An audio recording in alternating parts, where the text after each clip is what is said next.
안녕하세요. 개념으로 보는 이미지 리터러시, 오늘은 10번째 강의이자 이 시리즈의 마지막 강의입니다. 지금까지 우리는 9개의 개념을 배웠습니다. 개념 미술, 맥락, 프레임, 지표성, 탈맥락화, 생성적 전환, 알고리즘 큐레이션, 시각적 클리셰, 이미지의 증거력까지 살펴보았습니다. 그런데 가장 마지막 중요한 질문은 이제부터입니다. 이 개념들은 실제로 어떻게 쓸 수 있을까요? 오늘 뉴스를 볼 때, SNS 스크롤할 때, 광고를 마주할 때 우리는 이미지를 어떻게 읽어야 할까요? 오늘의 개념어는 이미지 리터러시의 실천입니다. 그리고 오늘은 이미지를 느리게 보는 방법, 슬로우 룩에 대해서 이야기해 보도록 하겠습니다. 하나의 이미지를 떠올려 봅니다. SNS 피드에서 우연히 본 사진입니다. 한 사람의 낯선 도시의 거리에서 웃고 있습니다. 배경에는 멋진 건물이 있고 색감은 아름답고 짧은 문구가 붙어 있습니다. 우리는 보통 이런 이미지를 아주 빠르게 지나갑니다. 좋아요를 누르거나 저장하거나 그냥 넘깁니다. 몇 초도 걸리지 않습니다. 하지만 이미지 리터러시는 이 속도를 잠시 늦추는 일입니다.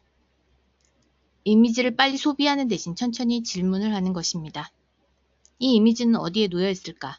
무엇을 보여주고 무엇을 숨기고 있을까? 왜 실제처럼 느껴질까? 이 이미지는 원래 어디에서 왔을까? 누가 어떤 기술과 어떤 언어로 만들었을까? 알고리즘은 왜 이 이미지를 내 앞에 보여주었을까? 혹시 이 이미지는 너무 익숙한 클리셰는 아닐까? 오늘 우리는 이 질문 하나의 실천법으로 묶어보겠습니다. 슬로우 룩은 말 그대로 느리게 보는 방법입니다. 하지만 단순히 오래 바라보는 것만을 뜻하지는 않습니다. 슬로우 룩은 이미지를 천천히 보면서 그 이미지가 만들어지고 유통되고 소비되는 조건을 질문하는 실천입니다. 우리는 평소 이미지를 너무 빠르게 봅니다. 스크롤하고 클릭하고 넘기고 반응합니다. 이미지는 우리의 감정을 빠르게 움직이고 우리는 그 감정에 따라 행동합니다. 하지만 이미지 리터러시는 그 흐름에 작은 멈춤을 만드는 일입니다. 이 이미지는 나에게 무엇을 느끼게 하려고 할까? 나는 왜 이 이미지를 믿거나 좋아하거나 불편해할까? 이 이미지는 어떤 선택과 배제 속에서 만들어졌을까? 이미지 리터러시는 이미지를 불신하는 것이 아닙니다. 이미지와 더 깊이 대화하는 것입니다. 오늘은 지금까지 배운 개념을 활용해 슬로우 룩 7단계를 정리해 보겠습니다. 좀 기네요. 첫 번째 단계는 맥락을 묻는 것입니다. 이 이미지는 어디에 있을까? 신문 기사 안에 있는가? 광고 안에 있는가? 미술관에 걸려 있는가? SNS 피드 안에 떠 있는가? 같은 이미지라도 놓인 장소에 따라 의미는 달라집니다. 이 강에서 배운 것처럼 맥락은 이미지의 의미를 결정하는 중요한 조건입니다. 두 번째 단계는 프레임을 묻는 것입니다. 조건은 보이고 무엇이 보이지 않는가? 무엇이 보이고 무엇이 보이지 않는가? 이미지는 현실 전체를 보여주지 않습니다. 항상 일부를 선택합니다. 화면 안에 들어온 것은 강조되고 화면 밖으로 밀려난 것은 사라집니다. 3강에서 배운 프레임은 우리가 보여주는 것만큼이나 숨기는 것을 보게 해줍니다. 세 번째 단계는 지표성을 묻는 것입니다. 왜 이 이미지는 실제처럼 느껴지는가? 사진은 빛의 흔적이기 때문에 우리가 거기에 있었다는 감각을 줍니다. 하지만 그 감각이 곧 진실 전체는 아닙니다. 4강에서 배운 지표성은 사진이 왜 증거처럼 느껴지는지를 설명합니다. 네 번째 단계는 탈맥락화를 묻는 것입니다. 이 이미지는 원래 어디 있던 이미지인가? 지금 보이는 자리가 원래 자리인가? 아니면 다른 맥락으로 옮겨진 것인가? 이미지가 이동하면서 의미도 이동합니다. 5강에서 배운 탈맥락화는 이미지의 이동 경로를 추적하게 해줍니다. 5번째 단계는 생성적 전환을 묻는 것입니다. 우리가 어떤 언어로 이 이미지를 만들었는가? 사람이 직접 촬영한 이미지인가? AI가 생성한 이미지인가? 사람과 기계가 함께 만든 이미지인가? 6강에서 배운 생성적 전환은 이제 이 이미지의 작가와 제작 방식을 새롭게 묻게 합니다. 6번째 단계는 알고리즘 큐레이션을 묻는 것입니다. 이 이미지는 내가 찾은 것인가? 아니면 알고리즘이 보여준 것인가? 내 앞에 나타난 이유는 무엇인가? 내 취향을 반영한 것인가? 아니면 내 취향을 형성하고 있는 것인가? 7강에서 배운 알고리즘 큐레이션은 이미지가 내 앞에 도착한 경로를 보여주게 합니다. 보게 합니다. 7번째 단계는 시각적 클리셰를 묻는 것입니다. 이 이미지는 너무 익숙한 공식은 아닌가? 행복, 성공, 고통, 창의성, 미래 같은 개념이 늘 비슷한 모습으로 반복되고 있지는 않은가? 8강에서 배운 시각적 클리셰는 익숙함 속에 숨어있는 고정관념을 알아차리게 해줍니다. 그리고 여기에 9강의 이미지에 증거력을 함께 적용할 수 있습니다. 이 이미지는 무엇의 증거로 제시되고 있는가? 그 증거를 믿게 만드는 조건은 무엇인가?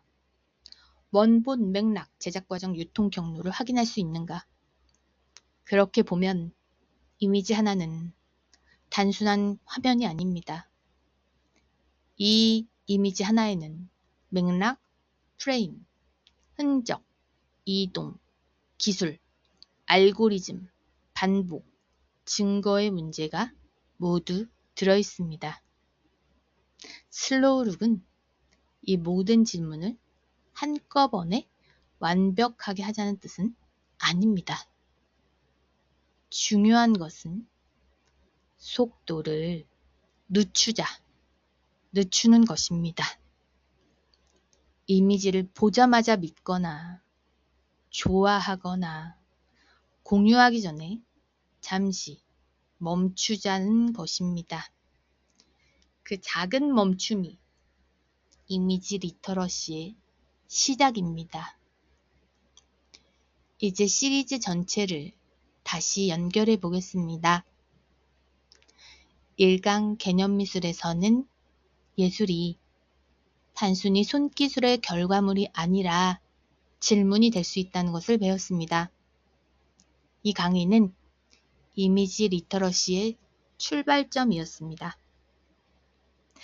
이미지를 보며 무엇이 예술인가 라는 질문을 던지는 법을 배웠습니다. 2강 맥락에서는 같은 대상도 어디에 놓이는가에 따라 의미가 달라진다는 것을 배웠습니다. 3강 프레임에서는 이미지는 현실 전체가 아니라 선택된 일부라는 것을 배웠습니다. 4강 지표성에서는 사진이 왜 실제의 흔적처럼 느껴지는지를 배웠습니다. 5강 탈맥락화에서는 이미지가 원래 자리에서 떨어져 나와 새로운 의미를 갖는 과정을 배웠습니다. 6강 생성적 전환에서는 AI 시대의 이미지의 제작 주체가 어떻게 바뀌고 있는지를 살펴보았습니다. 7강 알고리즘 큐레이션에서는 알고리즘이 이미지를 선택하고 배열하는 보이지 않는 큐레이터라는 점을 배웠습니다. 8강 시각적 클리셰에서는 반복된 이미지가 우리의 생각을 멈추게 할 수 있다는 점을 보았습니다. 9강 이미지의 증거력에서는 사진이 증거처럼 작동하는 힘과 그 조건을 보았습니다. 이 모든 개념은 따로 떨어져 있지 않습니다. 하나의 이미지를 깊이 읽기 위한 도구들입니다. 이미지 리터러시는 이 모든 도구들을 사용해 이미지를 더 천천히, 더 정확하게, 더 책임있게 보는 습관입니다. 오늘의 내용을 정리해 보겠습니다. 첫째, 이미지 리터러시는 이미지를 느리게 의심하며 질문하며 보는 습관입니다. 둘째, 슬로우룩은 하나의 이미지를 맥락, 프레임, 지표성, 탈맥락화, 생성적 전환, 알고리즘 큐레이션, 시각적 클리셰의 관점에서 읽는 방법입니다. 셋째, 이미지를 잘 읽는다는 것은 이미지를 무조건 믿거나 무조건 의심하는 것이 아니라 그 이미지와 더 깊이 대화하는 것입니다. 오늘의 한 문장 기억 포인트는 이것입니다. 이미지 리터러시는 이미지를 불신하는 것이 아니라 이미지와 더 깊이 대화하는 것이다. 이 문장을 마지막 기억 포인트로 남기고 싶습니다. 우리는 이미지가 넘쳐나는 시대를 살고 있습니다. 중요한 것은 이미지를 피하는 것이 아니라 이미지 앞에서 더 좋은 질문을 갖는 것입니다. 이것으로 개념으로 보는 이미지 리터러시 시리즈를 마무리합니다. 함께 해주셔서 감사합니다. 이 시리즈가 여러분이 사진, 광고, 뉴스, SNS, AI 이미지를 조금 더 천천히 읽는 데 도움이 되셨으면 좋겠습니다.